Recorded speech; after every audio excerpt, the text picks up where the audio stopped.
There's a saying that you can understand life better when you look back, but you can't change the fact that life moves forward. However, imagine if you could go back to your younger days and stop a future event from happening. Would it be possible to do that? And if you did change the past, how would it affect the future? Like the butterfly effect, where small actions can have big consequences, it's tough to know if the new future would be better or worse. The story of Takemichi Hanagaki in Tokyo Revengers explores these ideas and gives us some answers. In the year 2017, there's a 26-year-old guy named Takemichi who spends his days idly in his apartment, munching on snacks and watching TV. One day, a news report catches his attention. It's about two civilians who lost their lives due to the Tokyo Manji gang. These civilians turn out to be Hinata Tachibana, his ex-girlfriend from middle school, and her younger brother, Naoto Tachibana. Takemichi can't help but feel sentimental about Hinata, the only girl he ever dated. But there's no time for him to properly grieve because he's caught up in a series of apologies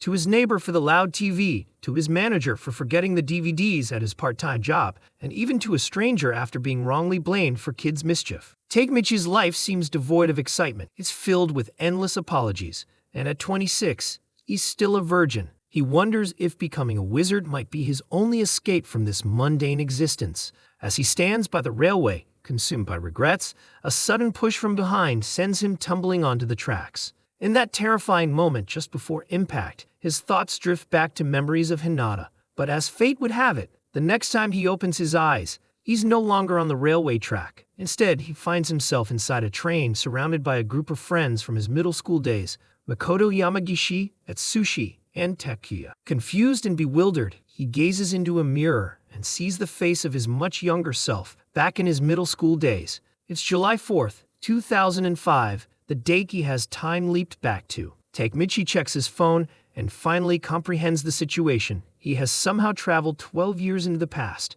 Suddenly, he's a 12-year-old boy again, living in a time when he and his friends are carefree and unaware of the harsh realities that await them. As they gather at a fast food restaurant, Takemichi's friends talk about his cousin, who holds a significant position in a middle school gang. Takemichi himself is feeling a bit bewildered by the conversation, and that's when they reveal their plan to confront some second-year students from their school that day. They head to the location, but Takemichi realizes that it's been about 10 years since he last got into a fight. This could get messy, and it does, especially as more details come flooding back to him. Unexpectedly, the second-year students don't show up. Instead, it's the third-year students they encounter. Making matters worse, Takemichi's cousin, whom he thought was someone significant, is actually an errand boy for the third-year students, a serious misunderstanding on their part. The situation takes a violent turn as the third-year students unleash brutal violence on Takemichi and his friends without any mercy. Before leaving, they mockingly inform Takemichi and the others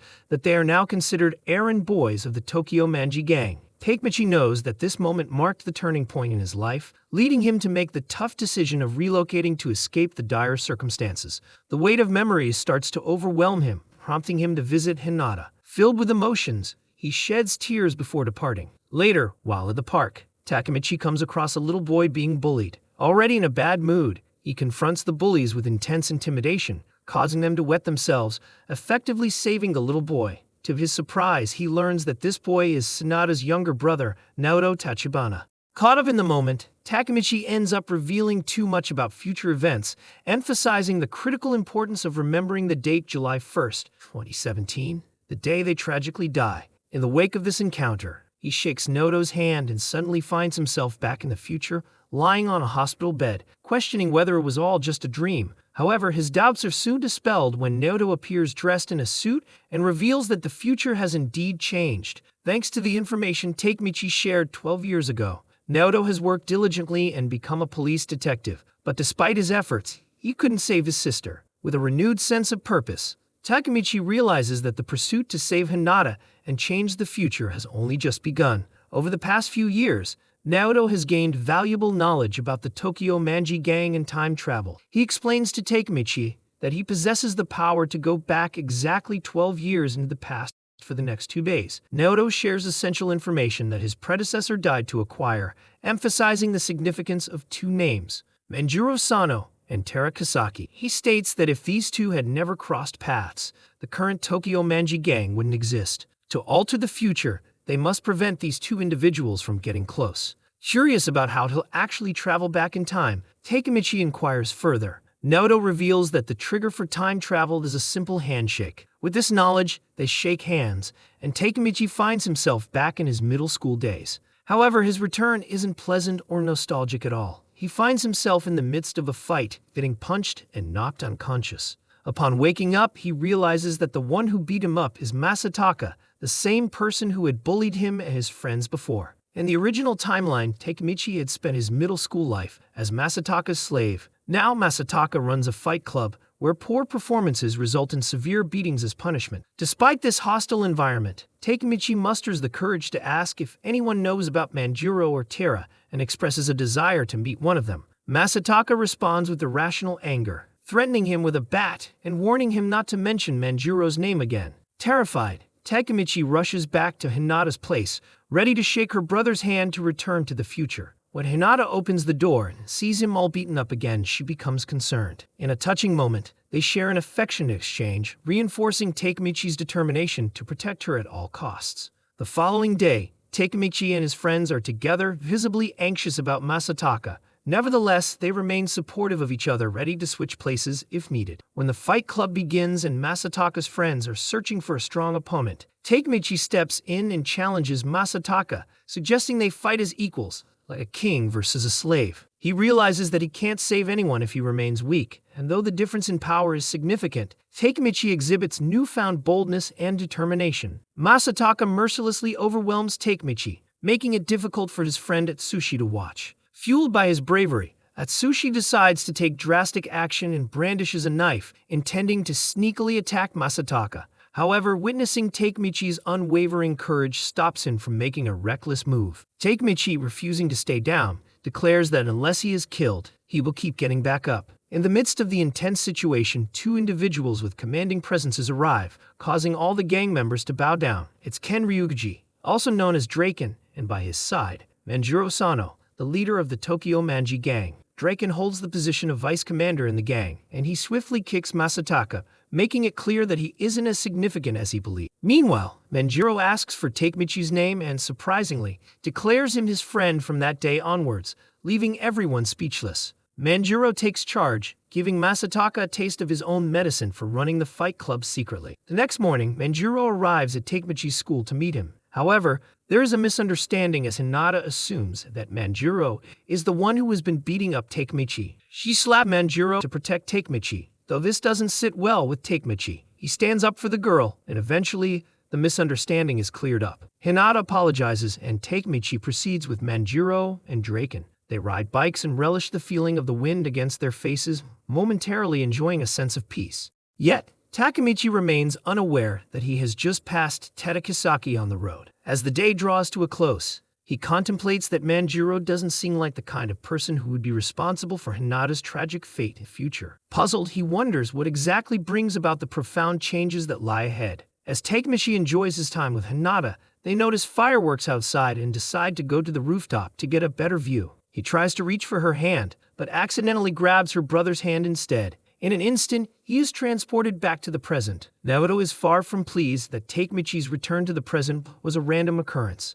While he remains in the present, time continues to flow in the past. For every week he spends in the past, a week will have passed in the new timeline. Now, their fate rests in the hands of his younger and more naive self until he returns to the past. Perhaps his newfound friendship with Manjuro Sano might change things. Naoto also mentions that Manjuro can't be evil. He's too much of a Chad to be evil. With this in mind, they decide to see Manjuro. To reach Manjuro, they meet Atsushi, the one who had intended to stab Masataka to save Takemichi but was saved by Manjuro and Draken. The good news is that Atsushi is now part of the Tokyo Manji gang's upper echelon. Perhaps he can help them get in touch with Manjuro. Atsushi appears worn out, and Takemichi jokingly suggests that he must have a lot of money considering his position in the gang. However, Atsushi responds that there are things money can't buy. He admits that it was him who pushed Takemichi onto the railway track, but Naoto saved him, as if he knew what would happen. This revelation blows their minds, leading Atsushi to deduce that time travel is involved. Takemichi struggles to process all this information, but Atsushi continues to share more surprising revelations.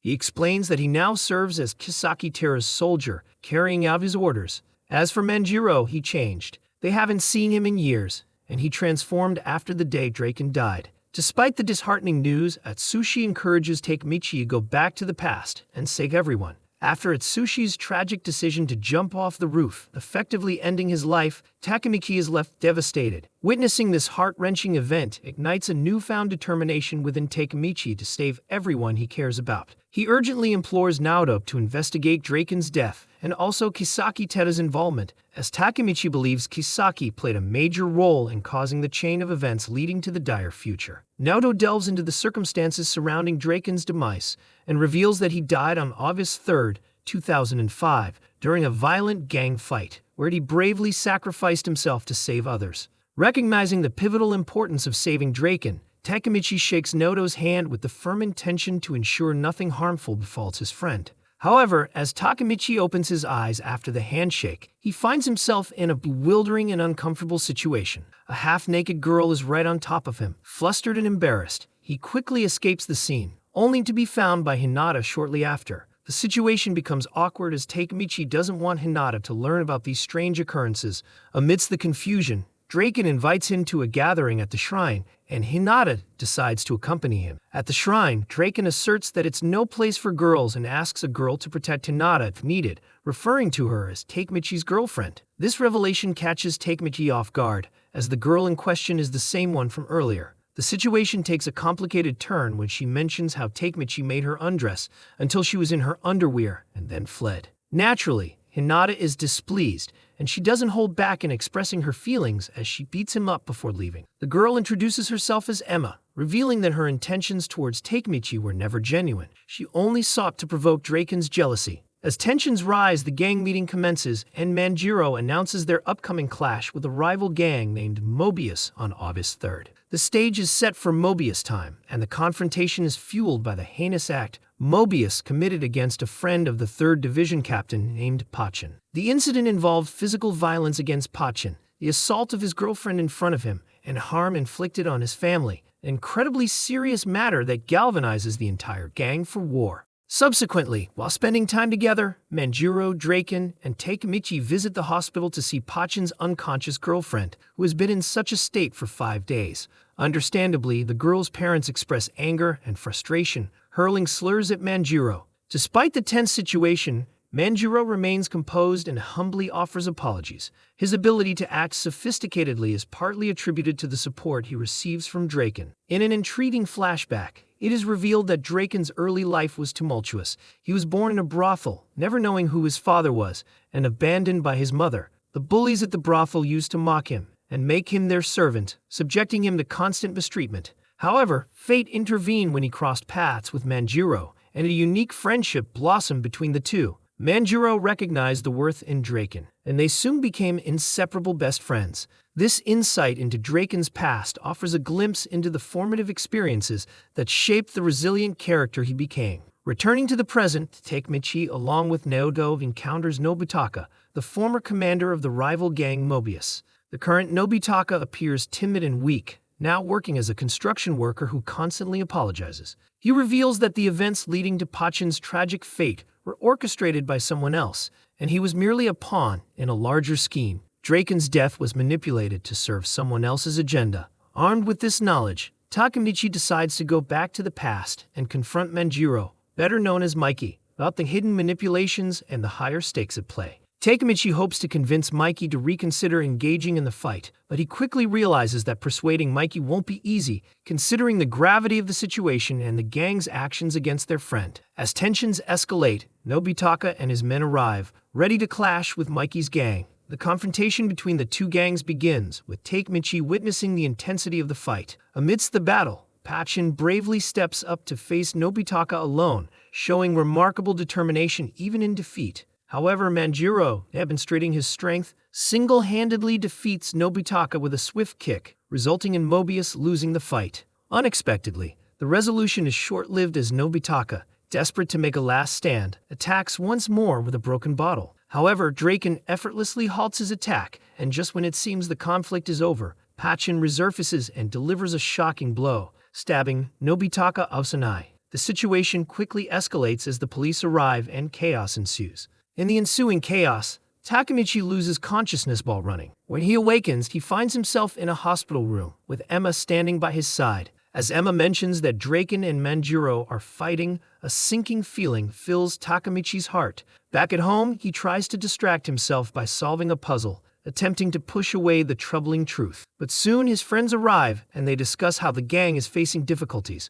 Coincidentally, Draken also shows up at Takamichi's house, carrying a watermelon. He informs Takamichi that Nobitaka didn't die, which means Pachin will serve only 1 year in prison. However, when Takamichi inquires about Manjiro, Draken becomes a little agitated, destroying the puzzle in frustration. He states that their friendship is over and starts to leave, but Manjiro appears, and it turns out they both came to see Takamichi. Fortunately, their meeting isn't as dire as Takamichi feared, but they still end up causing some chaos and breaking a few things in the process. Finally, Takamichi musters the courage to tell them to stop, even though he should have done so earlier. They run away, leaving him with an embarrassing incident of falling into a trash can and emerging with poop on his head. Thankfully, it seems that Draken and Mikey have resolved their issues for now. Later, Takamichi takes Hinata on a date to the summer festival, the promised day being August 3rd, the day Draken dies. They have a lot of fun, and as Takamichi attempts a kiss, his phone rings with distressing news.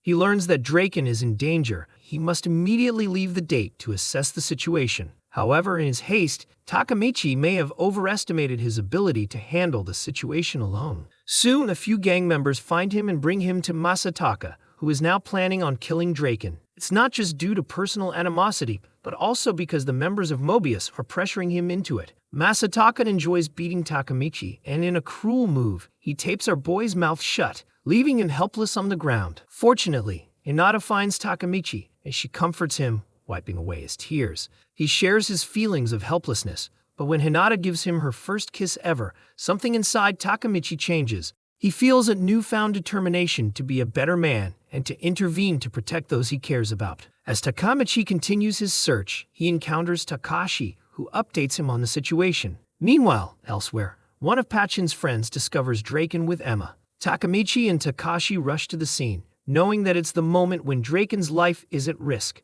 They witness Draken fighting several members of Mobius, while Manjiro also arrives, seeing through the manipulation happening around them. However, Shuji Hama, the replacement leader of Mobius, stands in Manjiro's way, making the odds even worse for the Tokyo Manji gang. As the rest of the gang members arrive, Panion, Pachin's buddy, confronts Manjiro, expressing his frustration about Pachin's arrest. Despite the tense situation, Manjiro refuses to fight back, hoping to make Panion understand that he shares the same feelings about what happened to Pachin. Amidst the chaos, Takamichi desperately searches for Draken and eventually finds him, but it's too late. Draken has already been stabbed by Masataka. Manjiro is prevented from intervening by Shuji, leaving Takamichi as the last hope. With Draken still alive but bleeding on the ground, Takamichi, Emma, and Hinata quickly call for an ambulance. However, time is running out, and they are surrounded by Masataka and the remaining Mobius members. Takamichi knows he must act decisively to protect Draken, Emma, and Hinata.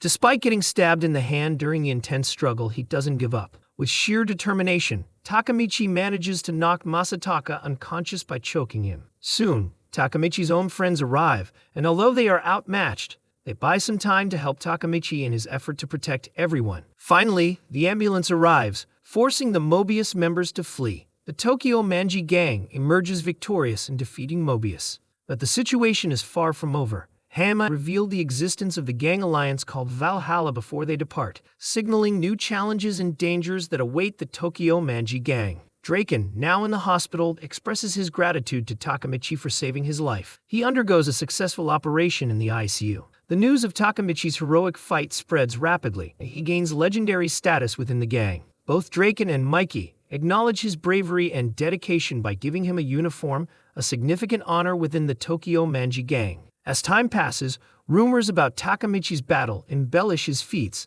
making him appear even stronger than he actually was. Basking in his newfound fame, Takamichi meets Hinata one last time before he returns to the future. He gives her a thoughtful gift, a necklace, as a token of their time together. After shaking Noto's hand, he makes the journey back to his original time. Upon his return to the future, Takamichi finds that things have changed. Naoto informs him that Hinata is alive, which fills Takamichi with both relief and curiosity. They visit Hinata, who has become an elementary school teacher. Although he is nervous, Takamiki is overjoyed to see her and the three of them spend some time together in her apartment. However, Takamichi's insecurities and feelings of inadequacy cause an awkward atmosphere between him and Hinata. Naoto leaves due to an emergency call, leaving the two of them alone. During their conversation, Hinata mentions how she was once dumped by someone she loved on Christmas Eve. Unaware that he was the one who did it, Takamichi naively assumes it was someone else. While in the bathroom, Takamichi unexpectedly encounters Hama Shuji, who seems disappointed that he is not in the car. Fearing something amiss, Takamichi rushes back to the car only to witness a horrifying sight, the car being slammed into by a van. In a heartbreaking turn of events, Atsushi is the one driving the van that collides with the car Hinata is trapped in. Hinata's life is in grave danger as her lower body is severely injured, and the car is on the verge of exploding, reminiscent of Atsushi's previous fatal accident. Despite the impending danger, Takamichi professes his love for Hinata, but she pushes him away as the situation becomes dire. Helpless, Takamichi witnesses the car engulfed in flames and swears an oath that he will do whatever it takes to reach a future where Hinata is alive. Even if it means becoming the top member of the Tokyo Manji gang, he is determined to alter the course of events.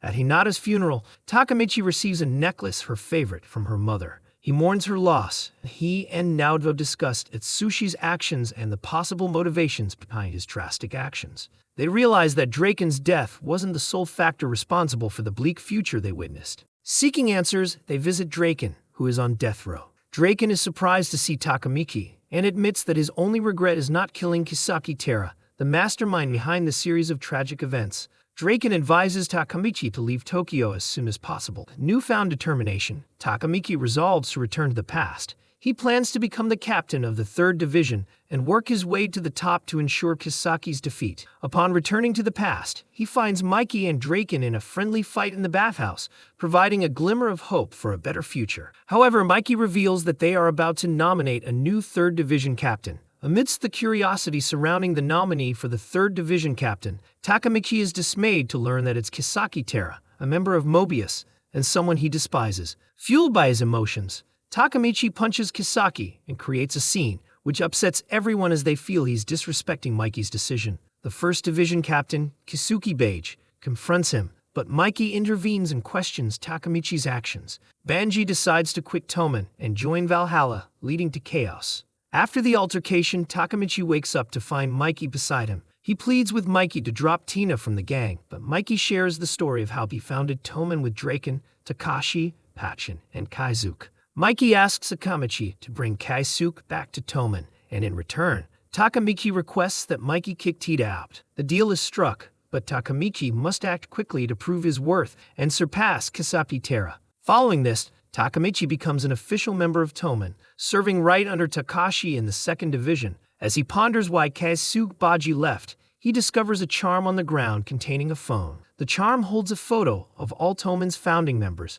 but it also includes an unfamiliar 6th member whom Takamichi has never met or heard about. Conveniently, Takamichi doesn't have to wait long to meet the mysterious 6th member from the photo. The unknown individual shows up in Takamichi's classroom while he's discussing delinquent matters with his friends. His name is Kazutora Hanamiya.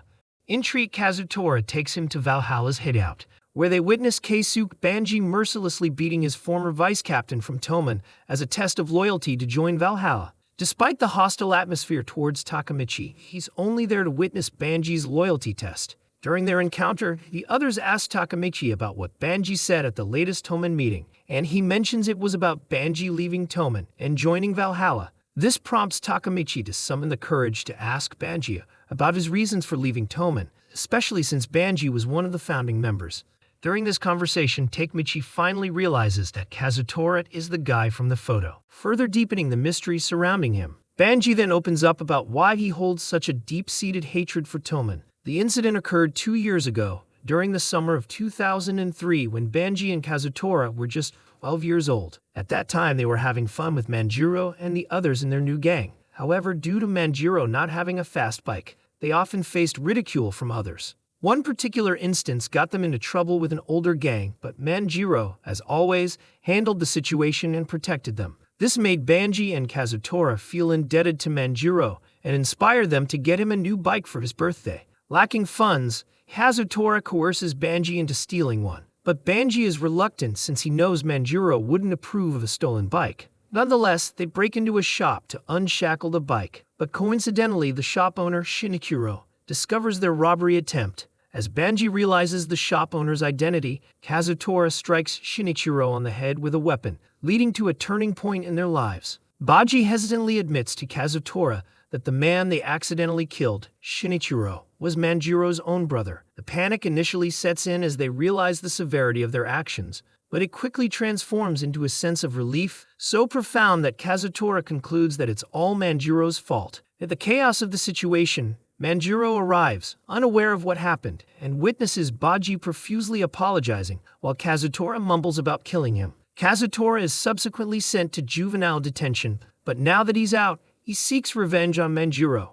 Baji is now officially accepted into the Valhalla gang, given a Valhalla jacket, and Shuji Hama informs Takamichi that Tomen and Valhalla will clash in a fight on October 31st in an abandoned parking lot. That night, Takamichi finds it difficult to sleep due to the upcoming confrontation. The next morning, he meets Chifuyu, the vice captain of the 1st Division, who is brutally beaten by Baji. Chifuyu reveals that the sole reason Baji joined Valhalla is to expose Kisaki as the manipulative demon he truly is. This information casts a different light on Baji's actions. Takemichi and Chifuyu teams up to help Baji in his plan, and they visit Nobitaka Osanai, who confirms that Kisaki orchestrated the fight on August 3rd from behind the scenes. Hearing this revelation, Takemichi and Chifuyu come to the conclusion that the true leader of Valhalla is Kisaki Tada himself. To verify this, Takemichi returns to the present and meets Draken again, but Draken's response about the true leader of Valhalla shocks him. Draken reveals that during the violent confrontation on October 31st, 2005, Baji was killed, and the one who killed him was Kazutora. His devastating loss pushed Manjuro to the edge, leading him to embrace the darkness and get away with Kazutora's murder, thanks to Kisaki's manipulation. The revelation of Manjuro's involvement sends shockwaves through Takemichi and raises new questions about the tangled web of secrets and betrayals within the gangs. On the day of the war, Tomen is absorbed into Valhalla, and the new Tokyo Manji gang is formed with Manjuro as the leader and Kisaki Tada as the acting leader. Takemichi is shocked to learn that the young Mickey actually killed someone, but Draken helps him understand that if someone killed his brother and friend, he might feel the same way as Mickey did back then. However, Takemichi is determined to change the future and prevent Baji's death. Takemichi returns to the past with the goal of ensuring that Baji doesn't die. He is touched when Hinata gives him a present, and the day before the war, he meets Chifuyu to connect with Baji. During the meeting, Baji doesn't reveal that he's actually on their side, and he tells Takemichi that he plans to kill Manjuro tomorrow. However, Takemichi is hopeful that he can persuade Baji to change his mind and come back to Tomen. On the day of the war, Tomen is heavily outnumbered by the overwhelming force of Valhalla, including gangsters from other regions who come to observe. Before the war begins, Kazutora knocks out the referee who is getting cocky, taking care of that issue. The battle commences, and Tomen members face a difficult challenge against the powerful Valhalla. Shuji Hama confronts Draken. Kazutora is ready to take on Manjuro alone. The fate of the gangs hangs in the balance, and Takemichi is determined to do whatever it takes to bring Baji back and change the course of events. As the battle rages on, Tomen's strength is fading, but Takemichi steps up and provokes the Valhalla members to attack him with all their might. His intensity inspires the weaker Tomen members to fight back, giving Draken the opportunity to go on the offensive without worrying about them. Meanwhile, Manjuro falls into a trap set by a Valhalla captain, and it appears that the fight won't be a one-on-one confrontation with Kazutora. Despite being restrained on a pile of cars, Manjuro remains unfazed. He questions Kazutora's motivations for seeing him as an enemy and asks if he killed his brother for the same reason. Kazutora's twisted perspective on what makes one a hero stems from a troubled past of abuse by his father. As the Valhalla members continue to attack Manjuro, he effortlessly takes them down, leaving Kazutora defeated with a single kick. However, the effort takes its toll, and Manjuro eventually passes out from exhaustion. Takemichi tries to save Manjuro, but Kisaki Tada arrives with his division and protects Manjuro. Only Takemichi, Baji, and Chifuyu know Kisaki's true colors. Baji, unable to control his emotions, attempts to attack Kisaki, but is held back by Takemichi. In the midst of the chaos, Takemichi realizes that it was Kazutora who killed Baji. As the chaos settles after the intense battle, Baji gets stabbed by Kazutora, and his condition quickly deteriorates. Despite the fatal wound, Baji still tries to make his way to Kisaki, driven by his desire to confront the alleged leader of Valhalla. However, he stumbles and falls to his knees, spitting up blood. Manjiro declares that the war is over and Shuji Hama, the supposed leader of Valhalla, attempts to interfere, but he is swiftly and ruthlessly defeated by Manjiro. The fear-stricken members of Valhalla scatter, witnessing only a fraction of Manjiro's true power. Manjiro approaches Kazutora with the intent to kill him, and Takamiki realizes that the events are unfolding just as Draken predicted in the future. Kazutora appears resigned to his fate,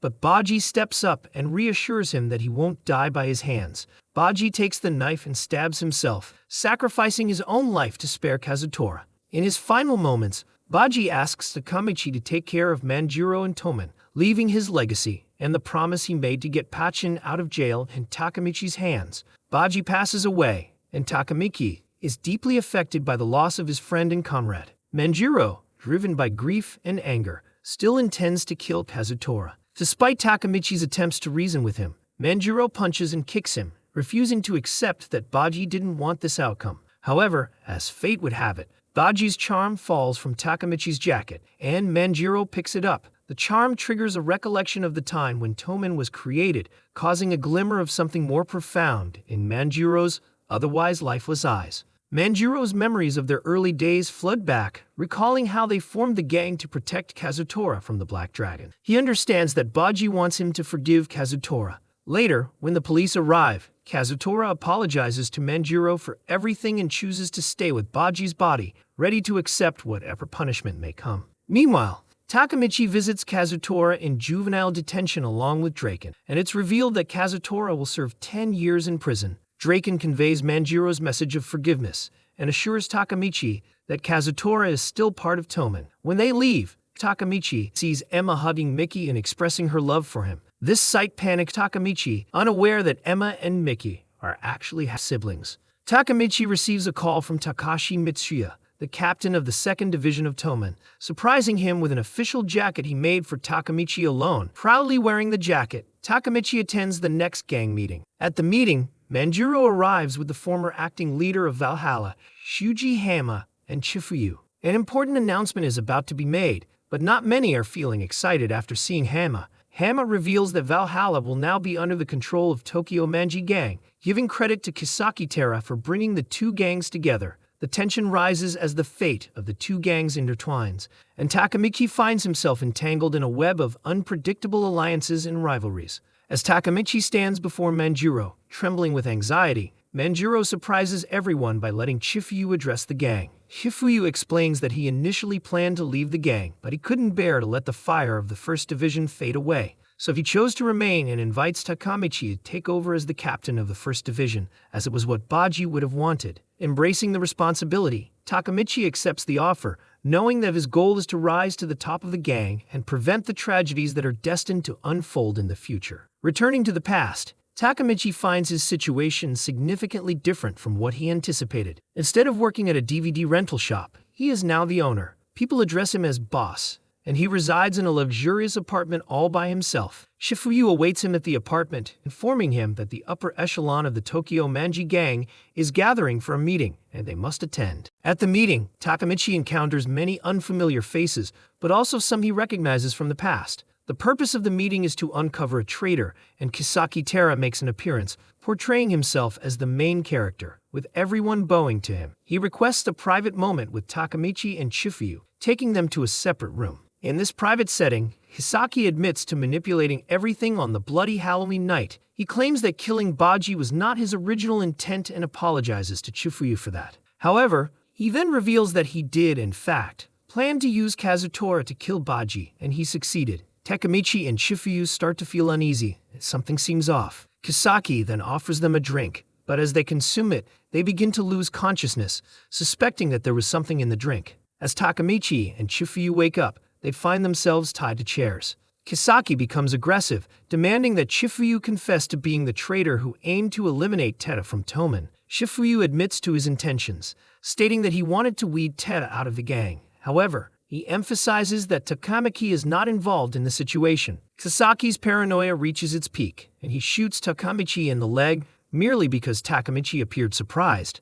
As the tension escalates, Hisaki points the gun at Shifuyu's head, ready to end his life. In his final moments, Shifuyu tells Takamichi that it has been years since Manjiro disappeared and that Draken has already been executed. He entrusts Takamichi with Baji's feelings just before Kisaki pulls the trigger, killing Shifuyu. Takamichi is overwhelmed with grief and breaks down in tears. Kisaki, now filled with emotions and tears, directs the gun at Takamichi, saying his farewell. In a moment of vulnerability, Kisaki refers to Takamichi as his hero before pulling the trigger.